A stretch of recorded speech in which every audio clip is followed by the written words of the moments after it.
أشهد أن لا إله إلا الله وحده لا شريك له وأشهد أن محمدًا عبده ورسوله أما بعد فأعوذ بالله من الشيطان الرجيم بسم الله الرحمن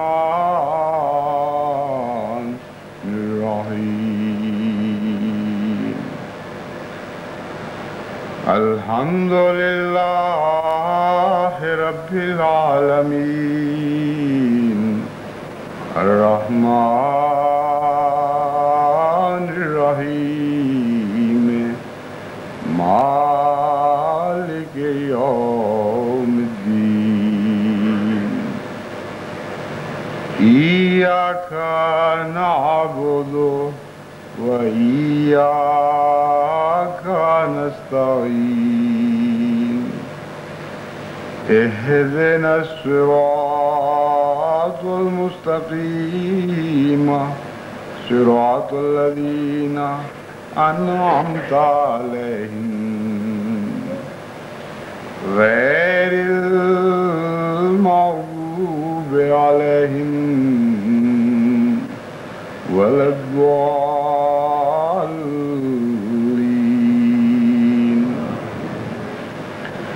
يا أيها الذين آمنوا استعينوا بالصبر والصلاة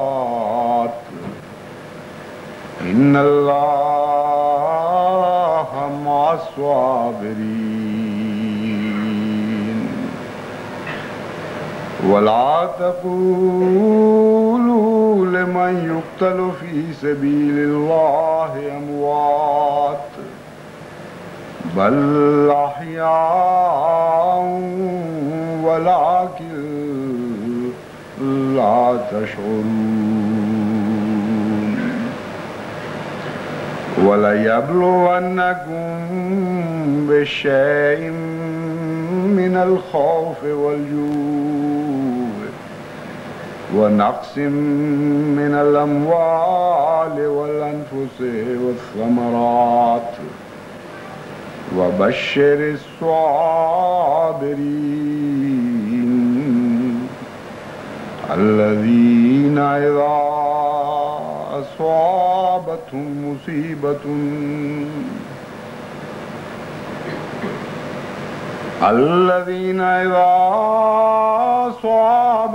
مصيبة قالوا إنا لله وإنا إليه راجعون أولئك عليهم صلوات من ربهم ورحمة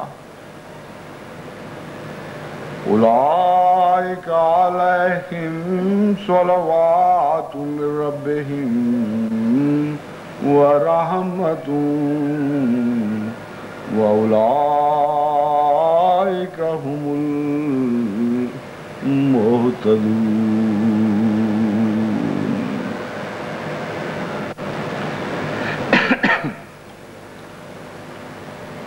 انسان کے مقدر میں خوف بھی ہے اور بھوک بھی ہے اور اموال کا نقصان بھی ہے اور جانوں اور پھلوں کا نقصان بھی ہے،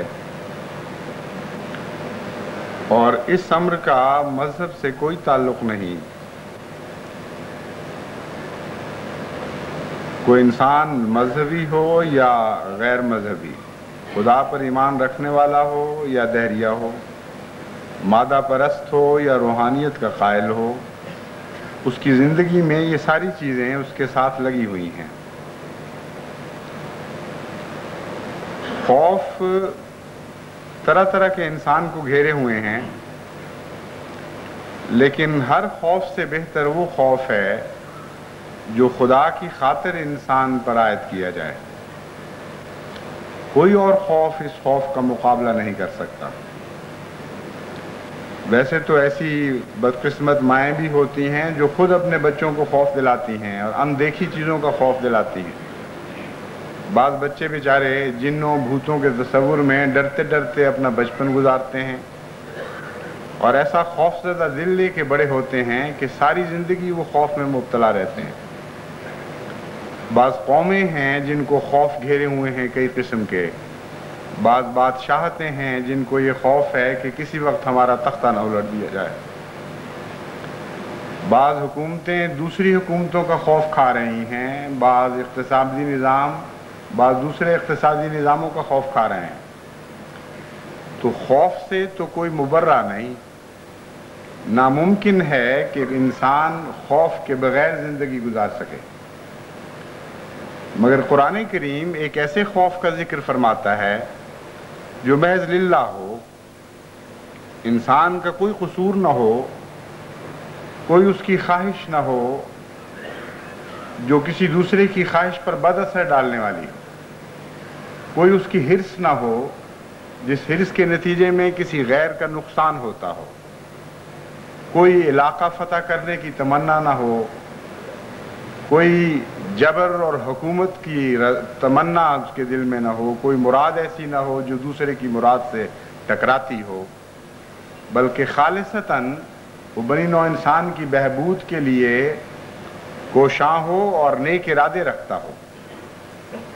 ایسا انسان جس سے کسی دوسرے انسان کو کوئی خوف نہ ہو، وہ جب غیروں سے ایسے حالات دیکھتا ہے، ایسے بد ارادے اس کو نظر آتے ہیں کہ ان کے نتیجے میں بظاہر اس کے دل میں خوف پیدا ہونا چاہیے، لیکن اپنے کسی قصور کے نتیجے میں نہیں، بلکہ فی الحقیقت اپنی بعض نیکیوں کے نتیجے میں اس کو خوف لاحق ہو جاتا ہے غیروں سے. ایسے خوف کا خدا ذکر فرماتا ہے کہ یہ خوف محض اللہ کی خاطر اس پر عائد کیا گیا. ایسے خوف کو خدا تعالیٰ خوشخبری کے طور پر پیش کرتا ہے، ڈرانے کے طور پر نہیں، انذار کے طور پر نہیں. فرماتا ہے کچھ میرے نیک بندے ہیں ان کے مقدر میں ایسا خوف بھی ہوتا ہے کہ جو خوف محض خدا کی خاطر ان پر ڈالا جاتا ہے، باوجود اس کے کہ ان کی طرف سے کسی کو کوئی خوف نہیں ہوتا. ان کا قول سلام ہوتا ہے، ان کا فعل سلام ہوتا ہے. وہ ہر ایک کو امن کی دعوت دیتے ہیں، اپنی طرف سے بے خوفی کا پیغام دیتے ہیں. اس کے باوجود بعض لوگ ان پر ایسی مصیبتیں کھڑی کرنے کی کوشش کرتے ہیں کہ پیشتر اس کے کہ وہ مصیبتیں عملی جامہ پہنے ایک خوف کی حالت طاری کر دی جاتی ہے.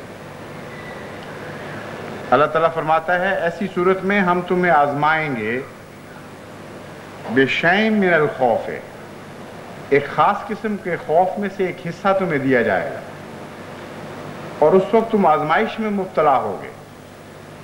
اگر تو واقعتاً یہ خوف خدا کی خاطر ہے تو تمہیں یہ خوف متاثر نہیں کر سکے گا. تمہیں یہ خوف اس طرح ڈرا نہیں سکے گا جیسے اہل دنیا کو دنیا کے خوف ڈرا دیا کرتے ہیں. یہ ہے ابتلا کا معنی، آزمائش کا معنی. اس کا ہرگز یہ مطلب نہیں کہ مسلمان جو سچا مومن ہو، جو اللہ پر توکل رکھتا ہو، وہ خوف کے نتیجے میں خوف زدہ اور ہیبت زدہ ہو جاتا ہے. کیونکہ قرآن کریم کی دوسری آیت اس مضمون کی نفی فرما رہی ہے. اللہ تعالیٰ واضح طور پر فرماتا ہے الا ان اولیاء اللہ لا خوف علیہم ولا هم یحزنون، کہ دیکھو اللہ کے دوست جو اللہ کے ہو جاتے ہیں ان کے اوپر تو کوئی خوف نہیں ہوتا. تو بشیء من الخوف کا یہاں مطلب یہ ہوگا کہ دنیا کی طرف سے خوف پیدا کرنے کی کوشش کی جاتی، دنیا کی طرف سے خوف پیدا کرنے کی کوشش کی جائے گی، اور اس وقت اللہ آزمائے گا اپنے بندوں کو. جو اس کے ہوں گے ان کے دل پر اس خوف کا کوئی اثر نہیں ہوگا. جو اللہ کے نہیں ہوں گے یا کسی حد تک غیر کی ملونی ان کے دلوں میں شامل ہوگی، اس حد تک وہ اس خوف سے متاثر ہو جائیں گے۔ پھر اسی طرح یہی آیت کریمہ ہمیں بتاتی ہے کہ بھوک بھی انسان کے مقدر میں ہے۔ بڑے سے بڑا امیر آدمی بھی ہو، اس کے اوپر بھی ایسے حالات آ جاتے ہیں کہ کسی نہ کسی وقت وہ بھوک کا شکار ہوتا ہے۔ پیسہ ہونے کے باوجود بعض دفعہ ایسی حالت میں پکڑا جاتا ہے کہ اس کا پیسہ اس کے لیے کچھ خوراک کا انتظام کر نہیں سکتا۔ بڑی بڑی امیر قومیں ہیں جن کے ہاں کھانا اتنا ضائع ہو رہا ہوتا ہے کہ بعض غریب قومیں ان کے ضائع شدہ کھانے پر پل سکتی ہیں، لیکن بعض ایسے حالات آتے ہیں کہ وہ بھی بھوک کا شکار ہو جاتی۔ گزشتہ جنگ عظیم میں انگلستان کی حکومت، جو کسی زمانے میں بہت ہی بڑی اور قوی حکومت سمجھی جاتی تھی، جن کا اقتصادی نظام بہت مستحکم تھا، اس حکومت کے باشندوں کے لیے بھی، اس ملک کے باشندوں کے لیے بھی ایسی بھوک کا سامنا کرنا پڑا کہ ان کے امیر، ان کے غریب، ان کے چھوٹے، ان کے بڑے، ساروں کو لباس الجوع پہنا دیا گیا، یعنی بھوک ان کا لباس بن گئی تھی۔ چھوٹی چھوٹی چیزوں کے لیے وہ ترستے تھے۔ میٹھا دیکھنے کو ان کی آنکھیں ترس گئی تھیں۔ عام کھانے کی چیزیں، مثلاً ڈبل روٹی، جو وہ عام، اس کی کوئی حیثیت نہیں سمجھی جاتی وہاں کی خوراک میں، اس کے لیے بھی لائنیں لگانی پڑتی تھیں، بڑے بڑے لمبے کیو ہوتے تھے، اور بڑا خوش قسمت ہوتا تھا جسے ڈبل روٹی مل جائے۔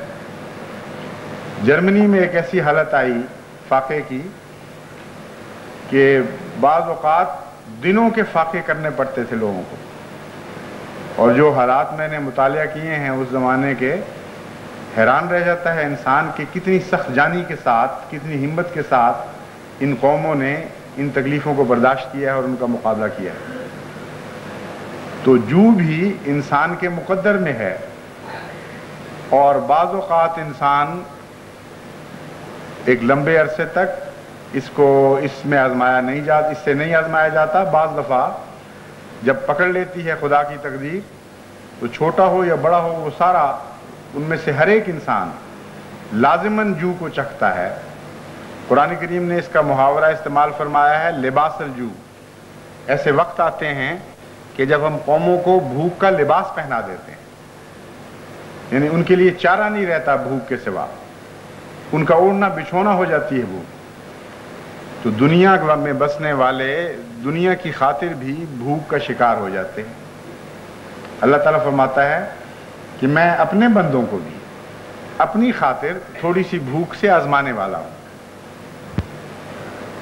بعض دفعہ ان کو اس وجہ سے فاقہ کرنا پڑے گا کہ وہ خدا سے محبت کرتے ہیں اور خدا سے پیار کرتے ہیں، اور کوئی اور قصور ان کا نہیں ہوتا۔ یہ وجہ نہیں ان کی بھوک کی کہ وہ نکمے ہیں، یہ وجہ نہیں ہے کہ قحط سالی ہے ملک میں، یہ وجہ نہیں ہے کہ ان کا اقتصادی نظام کسی دوسرے سے ٹکرایا اور ناکام رہا۔ کوئی دنیاوی وجہ ان کی بھوک کی آپ بیان نہیں کر سکتے سوائے اس کے کہ وہ اللہ سے محبت کرتے ہیں۔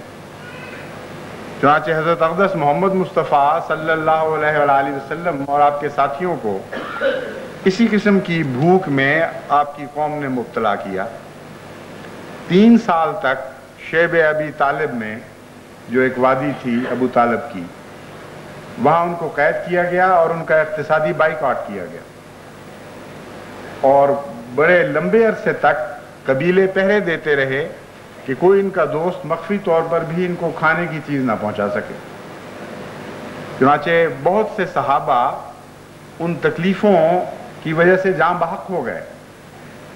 حضرت خدیجہ رضی اللہ تعالی عنہا کا بھی وصال ہوا، اور بہت سے صحابہ تھے جو انتریوں کی بیماریوں کی وجہ سے اور بھوک کے لمبے اثرات کے نتیجے میں آہستہ آہستہ گھل گھل کر مر گئے۔ اتنا شدید فاقہ تھا، بعض دفعہ اس کی تکلیف اتنی بڑھ جایا کرتی تھی کہ ایک صحابی بیان کرتے ہیں کہ میں گزر رہا تھا کہیں سے، میرے پاؤں کے نیچے ایک نرم سی چیز آئی، مجھے یہ ڈر تھا کہ اگر میں نے دیکھا کہ وہ کیا ہے تو مجھے ہو سکتا ہے مجھے معلوم ہو جاتا کہ وہ ایک گندگی ہے، مجھے یہ معلوم ہو جاتا کہ وہ ایک کیڑا ہے مکروہ قسم کا جس کو میں کسی قیمت پہ بھی کھا نہیں سکتا، لیکن بھوک کی اتنی شدت تھی کہ میں برداشت نہیں کر سکتا تھا، اس لیے میں نے اسے دیکھا نہیں، اسے اٹھایا اور اپنے گلے میں اس طرح لٹکایا اپنے حلق میں کہ زبان کو مس بھی نہ کر سکے، یہ نہ پتہ لگے کہ وہ چیز کیا تھی۔ چنانچہ وہ نشانہ ایسا میں نے لگایا کہ سیدھا حلق میں جا کے گرا اور میں اسے نگل گیا، اور کہا کرتے تھے ہنس کے کہ مجھے آج تک پتہ نہیں کہ وہ کیا چیز تھی جو میں کھا گیا۔ درختوں کے پتے بھی صحابہ نے کھائے۔ تو اللہ تعالیٰ فرماتا ہے کہ ایسی حالت میں ہم ان کو آزماتے ہیں، اور یہ وہ بھوک ہے جو صرف اللہ کی خاطر دی جاتی ہے۔ جو اللہ کے بندے ہیں وہ اس پر صبر کرتے ہیں، وہ راضی رہتے ہیں، وہ کوئی واویلے کی بات نہیں کرتے، کوئی شکوے کا کلمہ زبان پر نہیں لاتے، ہر حالت کو وہ خدا کی رضا کی خاطر تسلیم کے ساتھ قبول کر لیتے ہیں۔ پھر خدا تعالیٰ فرماتا ہے وَنَقْسِم مِّنَ الْأَمْوَالِ، مال بھی دنیا میں لوٹے جاتے ہیں کئی وجوہات سے، قومیں قوموں پر یلغار کرتی ہیں، چور لے جاتے ہیں مال، ڈاکو لے جاتے ہیں، آگ لگ جاتی ہے گھروں کو، ہزارہا ذریعے ہیں مالوں کے نقصان کے، مگر خدا تعالیٰ فرماتا ہے کہ ان کے مال محض میری رضا کی خاطر لوٹے جاتے ہیں۔ وہ خود لٹیرے نہیں ہوتے، وہ کسی پر ظلم نہیں کر رہے ہوتے، بلکہ ان کی تو فطرت یہ ہوتی ہے کہ اگر کسی کے مال کو نقصان پہنچنے کا خطرہ ہو تو وہ جد و جہد کوشش کر کے بھی اسے اس خطرے سے بچانے کی کوشش کرتے ہیں۔ ان سے خیر ہی خیر دنیا دیکھتی ہے، اس کے باوجود ان کے اموال خدا کی خاطر، یعنی اس وجہ سے کہ وہ خدا کے ہو چکے ہیں، لوٹے جاتے ہیں۔ والانفس، اور کچھ جانیں بھی ان کی ضائع ہوتی ہیں۔ اب دیکھیے خدا کے جان لینے کے کتنے طریق ہیں، ہزارہا ذریعے ہیں جن سے موت انسان کو آ جاتی ہے۔ بعض لوگ چھینک سے مر جاتے ہیں، بعض لوگ بغیر بیماری کے سوئے سوئے جان دے دیتے ہیں۔ یہ بھی ایک بیماری کہلاتی ہے کہ جس کے بیماری کا کوئی علم نہیں کیوں ہے، ایک انسان اچھا بھلا سویا ہے اور نیند کی حالت میں ڈوبتے ڈوبتے وہ موت کا شکار ہو جاتا ہے۔ ٹھوکر لگتی ہے تو بعض لوگوں کی جان نکل جاتی ہے، دھماکہ ہوتا ہے بعض لوگوں کی جان نکل جاتی ہے، بعض لوگوں کو چھوٹی چھوٹی بیماریاں برداشت نہیں کر سکتے، وہ ان کی اس چھوٹی بیماری سے بھی جان دے دیتے ہیں، بعض بڑی بیماری سے جان دے دیتے ہیں، بعض چھوٹے جانور کے ڈسنے سے بھی مارے جاتے ہیں۔ چنانچہ ایسے واقعات بھی ہوتے ہیں کہ بھیڑ کاٹ گیا کسی کو اور اس کی جان نکل گئی۔ تو بے شمار ہیں رستے موت کے، اور اللہ تعالیٰ فرماتا ہے کہ ان میں سے ایک رستہ ہے میری رضا کی خاطر مرنا، اور میں اپنی قوموں کو جو میرے ہو چکے ہوتے ہیں اس لحاظ سے بھی آزماتا ہوں کہ بعض دفعہ ان کو کوئی ان کا قصور نہیں ہوتا، پھر بھی دشمن از راہ ظلم قتل کر دیتے ہیں۔ وَمَا نَقَمُوا مِنْهُمْ إِلَّا يُؤْمِنُوا بِاللَّهِ الْعَزِيزِ الْحَمِيدِ الَّذِي لَهُ مُلْكُ السَّمَاوَاتِ وَالْأَرْضِ۔ ان کی دشمنی کی وجہ کوئی اور نہیں ہوتی سوائے اس کے کہ وہ اللہ اور اللہ کی طرف سے آنے والوں پر ایمان لا چکے ہوتے ہیں، یہی ایک دشمنی کی وجہ بن جاتی ہے۔ تو ان آزمائشوں میں خدا تعالیٰ نے ایک وعدہ بھی دیا ہے اور ایک خوشخبری بھی دی ہے۔ جیسا کہ میں نے بیان کیا تھا، یہ ڈرانے کی خاطر نہیں ہے یہ آیت، بلکہ حوصلہ دلانے کی خاطر ہے۔ اللہ تعالیٰ یہ بتانا چاہتا ہے کہ عام دنیا میں انسان اسی طرح زندہ رہتے ہیں، کئی قسم کی مصیبتوں کا شکار ہوتے ہیں، اور ان کی مصیبتیں تمہاری مصیبتوں سے زیادہ ہوتی ہیں۔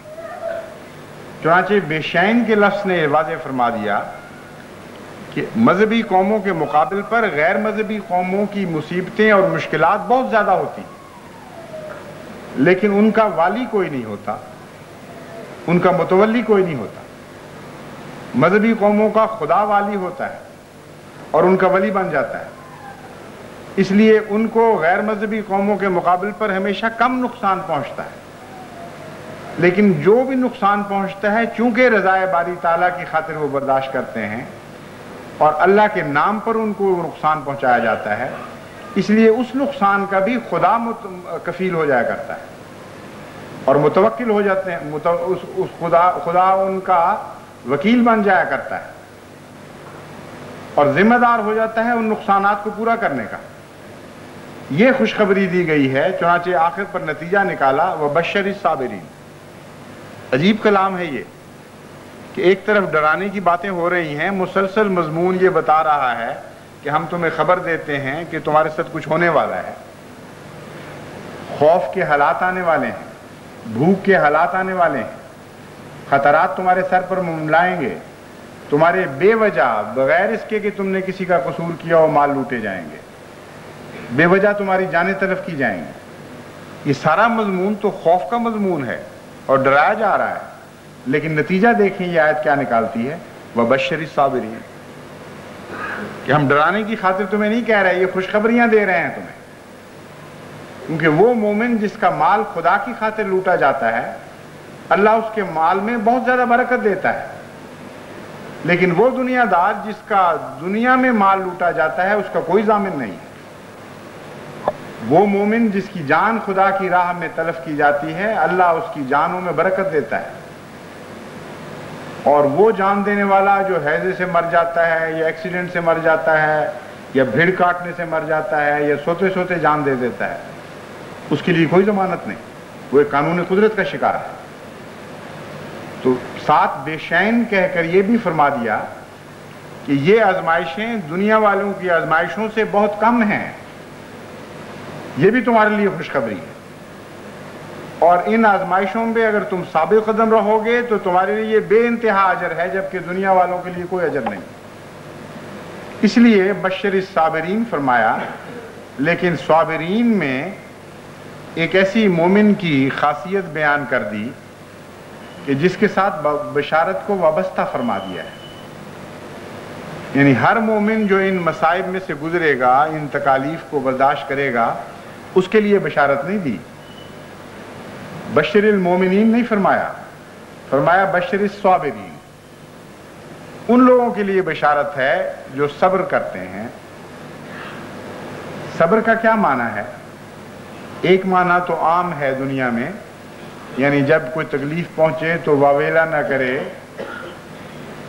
بے وجہ نوحق نہ ہو جائے، پیٹنا نہ شروع کر دے، شکوے نہ شروع کر دے، اس حالت کو صبر کہتے ہیں۔ خاموشی سے اپنے دکھ کو برداشت کرے اور اپنے دل پر لے لے۔ اور ایک صبر کا معنی ہے جو حضرت صلی اللہ علیہ وآلہ وسلم نے بیان فرمایا کہ اس نیکی کو پکڑ کر بیٹھ جائے جس نیکی کو اس سے چھیننے کی کوشش کی جاتی ہے، اور کسی حالت میں بھی اپنی نیکی کی حالت کو ہاتھ سے نہ جانے دے۔ ان معنوں میں صبر کے بہت ہی وسیع ہو جاتا ہے۔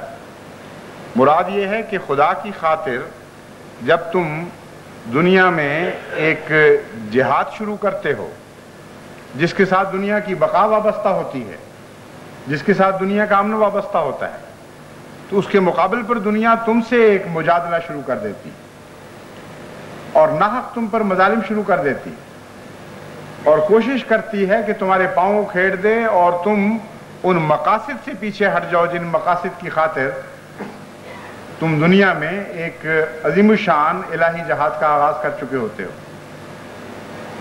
تو صابر کا مطلب یہاں یہ ہوگا کہ نہ کوئی خوف، نہ کوئی بھوک، نہ کوئی مال کا نقصان، نہ کوئی جان کا نقصان ان کو اپنے مقصد سے پیچھے کر سکتا ہے۔ جو مرضی قیامت ٹوٹ جائے ان پر، ان کا ہر قدم لازماً آگے بڑھتا ہے ان نیکیوں میں جن نیکیوں کی خاطر ان پر مظالم کیے جاتے ہیں، ان کے لیے بشارت ہے۔ اللہ تعالیٰ فرماتا ہے تم ایسے لوگوں کے لیے ہم بشارت دیتے ہیں کہ لامتناہی ترقیات ہیں۔ الذین اذا اصابتهم مصیبۃ قالوا انا للہ و انا الیہ راجعون، جب ان پر کوئی مصیبت ٹوٹتی ہے تو وہ یہ کہتے ہیں انا للہ ہے، ہم تو اللہ ہی کے ہیں اور اللہ ہی کی وجہ سے ہم پر ایک مصیبت ٹوٹ رہی ہے۔ اس کا نتیجہ کیا نکلے گا؟ انا الیہ راجعون، یہاں بھی اس کے دو معنی ہیں۔ ایک معنی تو عام یہ کیا جاتا ہے کہ ہم اللہ کی طرف مرنے کے بعد لوٹ جائیں گے، لیکن ہر مصیبت کے نتیجے میں تو موت واقعہ نہیں ہوتی۔ مصیبتیں تو کئی قسم کی خدا بیان فرما چکا ہے۔ خوف کے نتیجے میں تو فوراً اللہ تعالیٰ کی طرف انسان نہیں لوٹ کے جایا کرتا، یا بھوک کے نتیجے میں تو ہر بھوکا مر نہیں جایا کرتا، مال لوٹنے سے تو نہیں سب مر جایا کرتے۔ یہاں ہر مصیبت کے نتیجے میں جب وہ یہ کہتے ہیں انا للہ و انا الیہ راجعون، تو اس کا کیا مطلب ہے؟ اس کا مطلب یہ ہے کہ وہ یہ کہتے ہیں کہ تم مصیبتیں ہم پر اس لیے ڈال رہے ہو کہ ہم اپنے خدا سے دور ہٹ جائیں، لیکن تمہاری عائد کردہ مصیبتیں ہمیں اور زیادہ خدا کے قریب کر دیتی، ہم اپنے رب کی طرف اور تیزی کے ساتھ لوٹ جاتے ہیں۔ چنانچہ حضرت مسیح موعود علیہ السلام نے ایک شعر میں دراصل اسی آیت کی تفسیر فرمائی ہے۔ آپ فرماتے ہیں عدو جب بڑھ گیا شور و فغاں میں، نہاں ہم ہو گئے یار نہاں۔ انا للہ و انا الیہ راجعون کی ایک یہ تفسیر ہے کہ تم عجیب بے وقوف لوگ ہو کہ تمہاری ہر کوشش الٹ جاتی ہے، ہر محنت تکارت جاتی ہے، تم جو نتیجہ حاصل کرنا چاہتے ہو اس سے محروم رہ جاتے ہو۔ تم ہمیں اس لیے ڈراتے ہو، اس لیے ہم پر مظالم کرتے ہو کہ ہم اپنے خدا کو چھوڑ دیں اور تمہیں خدا تسلیم کر لیں، تمہارے سامنے سر جھکا دیں، لیکن یہ مصیبتیں ہمیں دور ہٹانے کی بجائے اور زیادہ اپنے رب کے قریب کر دیتی ہیں، اور زیادہ ہم اپنے رب کی پناہ میں آ جاتے ہیں۔ تو انا للہ و انا الیہ راجعون میں جو طرز بیان ہے وہ بہت پیاری ہے۔ راجعون فعل نہیں ہے بلکہ ایک اسم کی حالت میں اس مضمون کو بیان فرمایا ہے۔ راجعون کا لفظ ہے ہماری، راجعون کا معنی ہے ہماری تو فطرت یہ ہے، ہماری زندگی کا یہ عادت حصہ بن چکی ہے کہ جب بھی ہمیں خدا کے نام پر ڈرایا جائے گا اور تکلیف پہنچائی جائے گی تو ہمارا رخ لازماً خدا ہی کی جانب ہوگا، خدا سے دوری کی جانب کبھی نہیں ہو سکتا۔ تو جس قوم کی یہ تقدیر ہو کہ ہر حالت اس کو اپنے مقصد کے قریب تر کر دے اور دور نہ کر سکے، اس کو یہی کہا جائے گا کہ بشر الصابرین، اے محمد مصطفیٰ، اے میرے رسول، خوشخبری دے دے صبر کرنے والوں کو، ان لوگوں کے مقدر میں کوئی گھاٹا اور کوئی نقصان نہیں ہے۔ یعنی لوگوں کی کوششیں تو مقصد سے دور کیا کرتی ہیں، یعنی دشمنوں کی کوششیں دنیا میں اپنے دشمنوں کو مقصد سے دور کر دیا کرتی، اور یہ عجیب قوم ہے جن کی دشمنی جب بڑھتی ہے ان کو مقصد کے اور قریب کر دیا کرتی۔ اولئک علیہم صلوات من ربہم ورحمہ واولئک هم المہتدون، یہی وہ لوگ ہیں جن پر اللہ تعالیٰ صلاۃ بھیجتا ہے۔ صلی علی محمد جب آپ کہتے ہیں تو صلاۃ کا کیا معنی ہے؟ کبھی اس پر غور کریں۔ ہر وہ چیز جو بہتر ہے، ہر وہ چیز جو اللہ کی طرف سے بطور رحمت نازل ہوتی ہے، اس کو صلاۃ کہا جاتا ہے ان معنوں میں۔ تو آن حضرت صلی اللہ علیہ وآلہ وسلم کی نسبت سے صلاۃ کے معنی روشن ہوتے ہیں۔ جب ہم کہتے ہیں صلی علی محمد، تو چونکہ آن حضرت صلی اللہ علیہ وآلہ وسلم اپنے رب سے بہترین کے حقدار ہیں، تو صلاۃ کے معنی اس معنی یہ بنیں گے کہ اے خدا، جو تیرا سب کچھ، تیری ساری کائنات میں سے جو سب سے اچھا ہے، وہ ہمارے آقا و مولا حضرت محمد مصطفیٰ صلی اللہ علیہ وآلہ وسلم کو عطا کر دے۔ تو جب خدا یہ فرماتا ہے اولئک علیہم صلوات من ربہم ورحمہ، کہ یہی وہ لوگ ہیں جن پر اللہ تعالیٰ کی طرف سے صلاۃ نازل ہوتی ہے اور اس کی رحمت نازل ہوتی ہے، تو اس کے معنی بھی یہ ہوں گے کہ دنیا تو ہر بری چیز ان کی طرف پھینک رہی ہوتی ہے، اور خدا کے فرشتے ہر اچھی چیز ان کے اوپر نازل فرما رہے ہوتے ہیں، اور کثرت کے ساتھ اللہ تعالیٰ ان پر صلات بھیجتا ہے اور ان سے رحمت کا سلوک فرماتا ہے۔ اولئک ھم المہتدون، یہی وہ لوگ ہیں جو ہدایت پانے والے ہیں۔ یہ وہ کیفیت ہے جو ایک دائمی حالت کا نام ہے۔ جب سے دنیا میں نبوت ظاہر ہوئی، ہمیشہ سے یہ آیت یا اس آیت کا مضمون کار فرما رہا ہے۔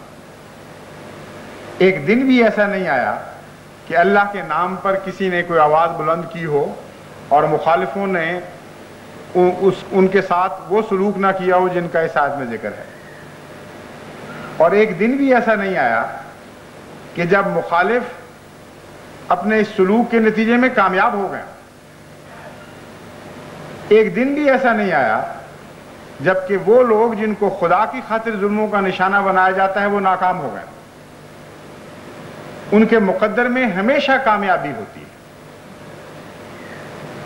اور اللہ تعالیٰ ان کو مگر یہ نصیحت فرماتا ہے کہ تمہاری اپنی کوشش سے کچھ نہیں ہو سکے گا، اس لیے ہم تمہیں یہ ہدایت دیتے ہیں کہ ہماری طرف رجوع کیا کرو کثرت کے ساتھ۔ ایسے حالات میں عبادت کو بھی اپنی بڑھا دو اور دعا کو بھی بڑھا دو، کیونکہ مختلف انسان مختلف حالتوں پر ہوتے ہیں۔ ہر شخص کی ایک جیسی ایمانی حالت نہیں ہوتی، ہر شخص میں ایک جیسی صبر کی طاقت نہیں ہوتی۔ اس لیے اس آیت کا عنوان خدا تعالیٰ نے یہ بنایا ہے خطرات کے بیان سے پہلے، یا ایھا الذین آمنوا استعینوا بالصبر والصلاۃ ان اللہ مع الصابرین۔ اے وہ لوگو جو ایمان لائے ہو، ہم تمہیں بتاتے ہیں کہ تمہارے اندر فی ذات ہی کوئی طاقت نہیں ہے، نہ تم میں صبر کا حوصلہ ہے، نہ تمہیں برداشت کی طاقت ہے، نہ تم دنیا کا مقابلہ کر سکتے ہو، کیونکہ تم ایک کمزور جماعت ہو، ایسی کمزور ہو کہ لوگ تمہیں ظلم کا نشانہ بناتے ہیں۔ طاقتور کو تو کوئی ظلم کا نشانہ نہیں بنایا کرتا۔ اس کیفیت کو پیش نظر رکھتے ہوئے اللہ تعالیٰ فرماتا ہے استعینوا بالصبر والصلاۃ، ہم یہ حل تمہیں بتاتے ہیں کہ تم خدا سے مدد مانگنا صلاۃ کے ذریعے اور صبر کے ذریعے۔ یہاں صلاۃ کا معنی ہے عبادت کرنا، وہ چیز جو ہماری طرف سے خدا کی طرف جاتی ہے، اور یہ معنی اس معنی کے بظاہر الٹ ہیں۔ جب خدا صلاۃ بھیجتا ہے تو وہ عبادت نہیں کرتا بندے کی، وہ صلاۃ کے نتائج پیدا فرماتا ہے، اس لیے وہاں بھی لفظ صلاۃ استعمال ہوتا ہے۔ جب بندے کو صلاۃ کی تاکید کی جاتی ہے تو یہ صلاۃ بالکل اور معنی بن جاتی ہے۔ یہاں ہے عبادت کرنا، خدا کے حضور جھکنا، اپنا کچھ نہ رہنے دینا، سب کچھ اس کا بنا دینا، اس سے پیار اور محبت کا تعلق جوڑنا۔ اور اس کی تشریح نماز میں حضرت صلی اللہ علیہ وآلہ وسلم نے ہمیں یہ بتائی، جو اتحیات میں ہم پڑھتے ہیں، التحیات للہ والصلوات والطیبات، کہ صلوات کیا چیز ہیں؟ یہ اتحیات ہیں، یہ تحفے ہیں۔ صلوات میں بہترین کا مضمون وہاں بھی تھا جہاں خدا بندے پر صلاۃ نازل فرماتا ہے، اور بہترین کا مضمون یہاں بھی ہے جہاں بندہ عبادت کے ذریعے خدا کا قرب ڈھونڈتا ہے۔ ایسا حیرت انگیز کامل نظام ہے اسلام کا کہ ہر چیز ایک دوسرے کے ساتھ مربوط ہے۔ جب بندے کو صلاۃ کا حکم دیا تو اس کا معنی یہ کر دیا خود ہی، التحیات، صلاۃ نام ہے تمہارے تحفوں کا، اور یہ جاہل سے جاہل آدمی بھی جانتا ہے کہ تحفہ چنتے وقت انسان گندی چیز نہیں چنا کرتا، ادنا چیز نہیں چنا کرتا، بلکہ بہترین چنتا ہے، اور اس کی پیکنگ بھی بعض دفعہ بہت اچھی کرتا ہے، بہت خوبصورت رنگ میں سجا کر پیش کرتا ہے۔ تحفے کے اندر یہ بات داخل ہے کہ سب سے اچھی چیز ہو، اور تحفہ ہر دوسرے مالی تبادلے سے مختلف چیز ہے۔ صدقہ دیتے وقت بعض لوگ جو یہ نہیں سمجھتے کہ خدا کی خاطر دے رہے ہیں وہ ادنا چیز چن لیا کرتے ہیں. ٹیکس دیتے وقت لوگ کم سے کم دینے کی کوشش کرتے ہیں. جب زمینوں کی حد بندی ہو رہی ہو اور کچھ زمین دینی پڑے تو وہ کلر والا ٹکڑا چنیں گے یا ناکارہ چنیں گے کہ یہ دے دیا جائے. صرف ایک تحفہ ہے جس میں تحفہ دینے والا بہترین چیز چنتا ہے، اور اگر وہ بدترین چنے گا تو وہ تحفہ رہے گا ہی نہیں. تحفے کی ذات کے خلاف ہے یہ بات کہ گندی چیز دی جائے. تو اللہ تعالیٰ فرماتا ہے ہم تمہیں نصیحت کرتے ہیں، ایسے واقعات آنے والے ہیں کہ جن کے نتیجے میں تمہیں صلاۃ کی ضرورت پڑے گی. اور صلاۃ اس عبادت کو کہتے ہیں جو بہترین ہو، جس میں انسانی زندگی کا بہترین حصہ شامل ہو، پیار اور محبت کے نتیجے میں کی جائے. اور تحفے نے ہی یہ بات بھی ہم پر روشن کر دی کہ عبادت قبول نہیں ہو سکتی جب تک اس میں محبت الہی نہ ہو، کیونکہ تحفہ صرف محبت کے نتیجے میں ہوتا ہے. جبر کا اس میں کوئی پہلو نہیں ہے. بیگار کا نام تو تحفہ نہیں رکھا جا سکتا، ٹیکس کا نام تو تحفہ نہیں رکھا جا سکتا. تحفہ تو ہے ہی وہ جو دل کو مجبور کر دے اور تکلیف بھی انسان اٹھائے تو اس میں مزہ حاصل کر رہا ہو. تو اللہ تعالیٰ فرماتا ہے کہ ایسی عبادت کرو جس کی وجہ محبت الہی ہو. اس عبادت میں تمہارا پیار جان ڈال دے، ایک زندگی پیدا کر دے. اور ایسی حالت میں اپنے رب سے مدد مانگا کرو کہ تمہارا دل وفور محبت سے اس کے لیے اچھل رہا ہو. والصبر، اور نماز پر صبر سے قائم ہو جاؤ. کسی حالت میں بھی اس صلاۃ کی حالت کو نہیں چھوڑنا. اور دوسرا معنی ہے استعینوا بالصبر. بظاہر اگر تمہاری دعا قبول نہ بھی ہوتی ہو تب بھی تم نے دعا نہیں چھوڑنی. بظاہر تم یہ دیکھ رہے ہو کہ خدا تعالیٰ سے ہم مانگ رہے ہیں اور وہ نہیں دے رہا، تو استعینوا بالصبر کا مطلب یہ ہے کہ تم نے پیچھے نہیں ہٹنا، مانگتے چلے جانا ہے. جیسا کہ بارہا حضرت خلیفۃ المسیح ثانی یہ مثال دیا کرتے تھے اولیاء اللہ کی حکایات میں سے. وہی مثال صادق آتی ہے اس آیت پر. ایک ولی کے متعلق بیان کیا جاتا ہے کہ وہ ہر روز رات کو تہجد میں ایک دعا مانگا کرتا تھا، اور ہر روز اللہ تعالیٰ کی طرف سے اس کو آواز آیا کرتی تھی کہ ہم نے تیری دعا قبول نہیں کی. اس کا ایک مرید تھا جو اس کے ساتھ کھڑا ہوا کرتا تھا. چند دن اس کو بھی یہ آواز آئی. بعض الہامات میں ساتھیوں کو بھی شامل کر لیا جاتا ہے. چنانچہ یہ تو حضرت صلی اللہ علیہ وآلہ وسلم سے بھی ثابت ہے کہ وہی قرآن کے بعض دفعہ کاتبوں کو بھی وہی لفظ سنائی دیے. تو بہرحال اس کو بھی یہ آواز آتی تھی کہ خود یہ دعا کر رہا ہے میرا پیر اور اللہ کہتا ہے کہ تیری دعا نامقبول. چند دن میں وہ تھک گیا اور بیزار ہو گیا. اس نے اپنے پیر و مرشد سے عرض کی کہ یہ کیا حالت میں دیکھ رہا ہوں. روزانہ اللہ تعالیٰ آپ سے فرماتا ہے کہ میں رد کر دی ہے آپ کی دعا، اور روزانہ اٹھ کر پھر وہی دعا شروع کر دیتے. انہوں نے کہا تم اتنی جلدی تھک گئے ہو، میں 12 سال سے یہ دعا کر رہا ہوں اور میں نہیں تھکا، کیونکہ میں جانتا ہوں کہ وہ مالک ہے اور میں فقیر ہوں. فقیروں کا کام مانگنا ہے اور مالک کا کام ہے چاہے تو دے چاہے تو نہ دے. اس لیے میں تو بہرحال اپنی عبودیت کی حالت کو قائم رکھوں گا اور مانگتا چلا جاؤں گا. جب اس نے یہ فکرہ کہا تو اس وقت اس کو الہام ہوا کہ اے میرے بندے، میں نے تیری یہ دعا بھی قبول کر لی ہے اور اس عرصے میں تو نے جتنی دعائیں مانگی ہیں وہ ساری قبول کر لی. یہ معنی ہیں استعینوا بالصبر والصلاۃ، کہ تم اپنی دعاؤں سے عاجز نہ آ جانا، اس غلط فہمی میں مبتلا نہ ہو جانا کہ خدا تعالیٰ سن نہیں رہا. بعض دفعہ وقتی طور پر بعض کمزور انسانوں پر اندھیروں کا وقت آ جاتا ہے اور وہ قومی مسئلے کو نہیں سمجھ رہے ہوتے. وہ بھول جاتے ہیں اس آیت کے مضمون کو کہ کچھ نہ کچھ کے اوپر تو لازماً مصیبت پڑنی. ساری قوم بحیثیت قوم نہیں بچائی جاتی، بعض افراد کو قربانی دینی پڑتی. وہ یہ سمجھتے ہیں غلطی سے کہ ہماری دعا قبول نہیں. تو اللہ تعالیٰ شروع میں ہی ان کو بتا دیتا ہے کہ تم نے صبر کا دامن ہاتھ سے نہیں چھوڑنا. چنانچہ پہلی آیت میں جو 2 چیزیں بیان فرمائی گئیں، آخر پر وہی 2 نتائج پیدا کیے گئے ہیں. استعینوا بالصبر والصلاۃ میں صبر کی تلقین فرمائی اور صلاۃ کی تلقین فرمائی، اور نتیجہ کیا نکالا؟ بشر الصابرین، جو صبر کرنے والے ہیں ان کو خوشخبری دے دیا ہے محمد مصطفیٰ صلی اللہ علیہ وسلم کہ تمہارا صبر قبول ہو گیا ہے درگاہ الہی میں. اور جو صلاۃ کا جواب تھا وہ اس طرح دے دیا، اولئک علیہم صلوات من ربہم. اے بندو، ایک وقت وہ تھا کہ تم صلاۃ بھیج رہے تھے اپنے خدا کے حضور، اب خدا کی صلاۃ تم پر نازل ہو رہی، وہ ساری باتیں تم پر خدا سے بے انتہا بڑھ کر لوٹ رہی ہیں. یہ ہیں خوشخبریاں جن کا اس آیت میں ذکر ہے، اور بعض لوگ غلطی سے سمجھتے ہیں کہ ڈرایا جا رہا ہے.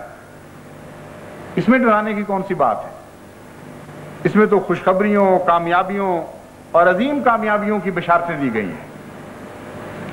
بس جماعت احمدیہ بھی انہی الہی جماعتوں میں سے ہے جن کے اوپر بلا قصور ظلم کیے جاتے ہیں، باوجود اس کے کہ تمام دنیا کے ہم خیر خواہ ہیں. اس خیر خواہی کے نتیجے میں ظلم و ستم کا سلوک کیا جاتا ہے ہمارے ساتھ. ہم دعائیں دے رہے ہوتے ہیں، مخالف گالیاں دے رہے ہوتے ہیں. ہم سچائی سے کام لے رہے ہوتے ہیں، وہ مسلسل جھوٹ پر جھوٹ بولتے چلے جاتے ہیں. اور یہاں تک حالت ہو چکی ہے کہ اگر ہم جھوٹ کے جواب میں یہ لکھیں کہ تم جھوٹ بول رہے ہو، خدا کے واسطے قوم پر ظلم نہ کرو، تو کہتے ہیں اچھا تم ہمیں اشتعال دلاتے ہو، تم ہمارے جھوٹ کو جھوٹ کہہ رہے ہو. اس سے بڑا ظلم کیسے ہو سکتا ہے؟ تمہیں جرأت کہ ہم جھوٹے الزام لگائیں اور تم انکار کر دو کہ یہ الزام درست نہیں. اس سے بڑھ کر بھی کوئی حالت ہو سکتی ہے کسی قوم پر؟ اور کھلم کھلا جماعت احمدیہ کے خلاف اشتعال انگیزی کی تعلیم دی جا رہی ہے سارے ملک میں. گھر لوٹنے کی تعلیم دی جا رہی ہے، مال لوٹنے کی تعلیم دی جا رہی ہے، قتل و غارت کی تعلیم دی جا رہی ہے. اور ان سب سے زیادہ تکلیف دہ یہ کہ خدا کے گھر لوٹنے کی تعلیم دی جا رہی ہے اور ان کو برباد کرنے کی تعلیم دی جا رہی ہے، ان کو منہدم کر دو. اس کے نتیجے میں بعض بیچارے نادان جن کو خود علم نہیں، وہ ایسی حرکتیں کر بیٹھتے ہیں اور جگہ جگہ سے جماعت احمدیہ کے بشیم والی کیفیت، بشیم من الخوف والجوع ونقص من الاموال والانفس کی اطلاعیں آ رہی ہیں.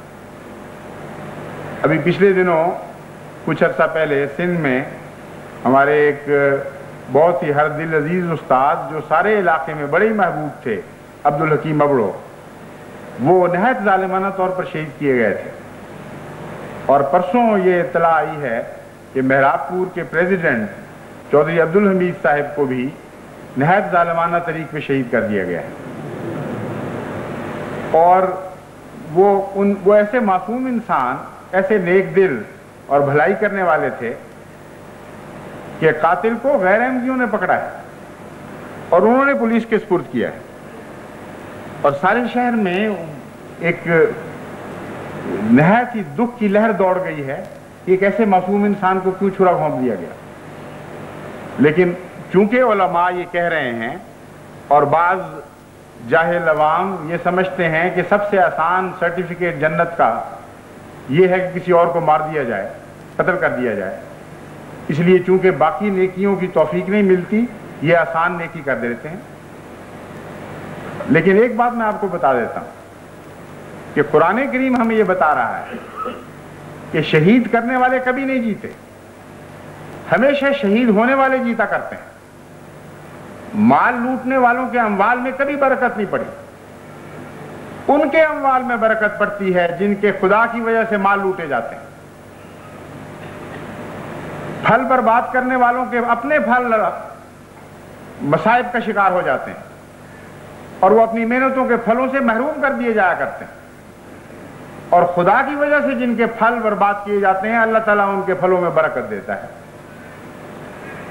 ہر وہ چیز جو خدا کی خاطر خدا کی ماننے والی قومیں لوٹایا کرتی ہیں، ہر اس چیز میں اللہ تعالیٰ برکت دیتا ہے۔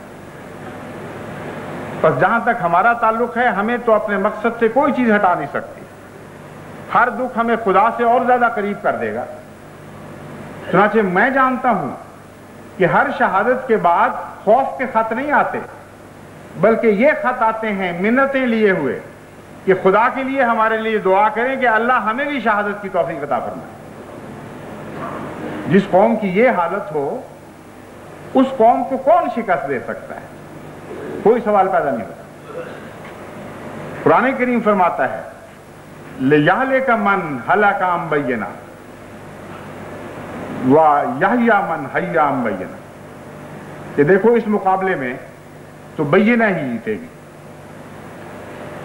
جور و ستم، مظالم، قتل و غارت آگے لگانا، اس اسلوب کے مقدر میں کبھی فتح لکھی نہیں گئی۔ جب بھی یہ چیزیں مذہبی معاملات میں دخل انداز ہوتی ہیں، جب بھی مذاہب کو دبانے کی کوشش کرتی ہیں آگے، اور قتل و غارت اور اموال کا لوٹنا اور پھلوں کا نقصان، تو اللہ تعالیٰ فرماتا ہے کہ ہمیشہ ان کے مقدر میں ناکامی لکھی جاتی ہے۔ اور جیتتا کون ہے، اس کے لیے یہ دوسری آیت کھلے لفظوں میں بتاتی ہے لِيَهْلِكَ مَنْ هَلَكَ عَنْ بَيِّنَةٍ وَيَحْيَىٰ مَنْ حَيَّ عَنْ بَيِّنَةٍ۔ یہ مقابلے خدا تعالیٰ اس لیے کرواتا ہے، یہ نبرد آزمائی اس لیے ہوتی ہے تاکہ وہ شخص ہلاک ہو جائے جس کے پاس کوئی دلیل نہیں ہے، جس کے پاس کوئی نشان نہیں ہے، کیونکہ بینہ کا معنی دلیل کے بھی ہیں اور بینہ کا معنی نشان کے بھی ہیں۔ وَيَحْيَىٰ مَنْ حَيَّ عَنْ بَيِّنَةٍ، اور وہ جیت جائے جس کے پاس برہان ہے، جس کے پاس دلائل ہیں، اور وہ جیت جائے جس کو خدا تعالیٰ کے امتیازی نشانات نصیب ہوں اور غیر معمولی طور پر اللہ تعالیٰ اس کی نصرت فرما رہا ہو۔ بس اگر جماعت احمدیہ کے مقدر میں دلیل ہے اور برہان ہے، تو دلیل کے مقابل پر تلوار کبھی بھی نہیں جیتی۔ یہ ہے جو اللہ تعالیٰ بیان فرمانا چاہتا ہے۔ اور دلیل کے مقابل پر جب تلوار آتی ہے تو تلوار ٹکڑے ٹکڑے ہو جایا کرتی ہے اور ضرور ناکام ہوا کرتی ہے۔ اور ہر ایسے مقابل میں ایک نئی زندگی ملتی ہے دلیل والوں کو۔ وہ فلسفہ حیات جو زندہ رہنے کے قابل ہے، وہ لازماً زندہ رہا کرتا ہے۔ وہ فلسفہ حیات جو مٹ جانے کے لائق ہے، وہ لازماً مٹ جایا کرتا ہے۔ مزید برآں یہ کہ بینہ کا ایک معنی ہے اللہ تعالیٰ کی طرف سے غیر معمولی نصرت، ایسا نشان جو فرق ظاہر کر دے ان لوگوں میں جو خدا کے ہیں اور ان لوگوں میں جو خدا کے نہیں ہیں۔ تو اللہ تعالیٰ فرماتا ہے کہ محض ایک عام قانون کے طور پر ہم بیان نہیں کر رہے کہ دلیل والے جیت جایا کرتے ہیں یا وہ فلسفہ حیات زندہ رہا کرتا ہے جس کے اندر قوت استدلال ہو، بلکہ فرماتا ہے اس کے علاوہ آسمان سے بھی نشان ظاہر ہوتے ہیں، اور جب وہ نشان ظاہر ہوتے ہیں تو لازماً ہلاک ہونے والے ہلاک ہو جایا کرتے ہیں، اور جن کو خدا زندہ رکھنا چاہتا ہے ان کو نئی زندگی عطا ہو جایا کرتی ہے۔ بس آخری خلاصہ ان سب باتوں کو یہی ہے کہ استعینوا بالصبر والصلاۃ، جماعت احمدیہ کو کبھی صبر کا دامن ہاتھ سے نہیں چھوڑنا، صبر کے ہر مفہوم کو صبر کے ساتھ پکڑ کر بیٹھ رہنا ہے، اور عبادت میں ترقی کرنی ہے، اور عبادت میں محبت ڈال دینی ہے، عبادت میں آنسوؤں کو شامل کر دینا ہے۔ خشک پودے پھل نہیں دیا کرتے، اسی طرح خشک عبادتیں بھی ضائع ہو جایا کرتی ہیں۔ عبادت میں وہ مفہوم پیدا کر دیں جو اللہ تعالیٰ پیدا فرمانا چاہتا ہے، پھر دیکھیں کہ کس طرح کثرت کے ساتھ آپ پر صلوات نازل ہوں گی اللہ تعالیٰ کی طرف سے۔ صبر میں صبر والا مفہوم پیدا کر دیں تو آسمان بشارتیں دے گا آپ صبر کرنے والوں کو، اور کوئی دنیا کی طاقت نہیں ہے جو آپ کو نقصان پہنچا سکے۔ یقیناً ایسا ہی ہوگا۔ نادان چند دن کی زندگی میں چند اور دن یہ دیکھیں گے کہ ہم بظاہر فتح یاب ہو رہے ہیں۔ چند دن کی زندگی میں تھوڑا عرصہ ان کو یہ نظر آئے گا کہ گویا ہم نے نقصان پہنچا دیا، لیکن تاریخ احمدیت بتا رہی ہے کہ ہر ایسے مصیبتوں کے سائے سے گزرنے کے بعد جماعت پر اللہ کا نور زیادہ شان کے ساتھ نازل ہوا ہے. ہر ایسے خطرات کے دور میں سے گزرنے کے بعد زیادہ قوی ہو کر جماعت گزری ہے. اس لیے ہماری تاریخ گواہ ہے، ہمارا قرآن گواہ ہے، ہمارا خدا ہمیں بشارتیں دے رہا ہے اور وہ کبھی اپنی بشارتوں کو جھوٹا نہیں ہونے دے گا. لازماً ہم جیتیں گے اللہ کے فضل کے ساتھ، کیونکہ خدا کی خاطر ہم ہی ہیں جو دکھ اٹھانے والے ہیں، اور کوئی نہیں ہے جو خدا کی خاطر آج دنیا میں دکھ اٹھا رہا ہو.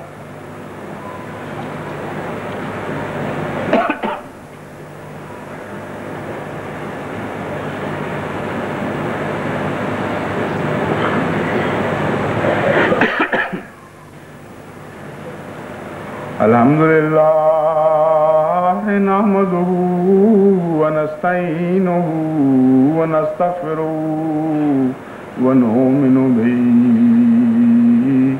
ونتوکل علیہ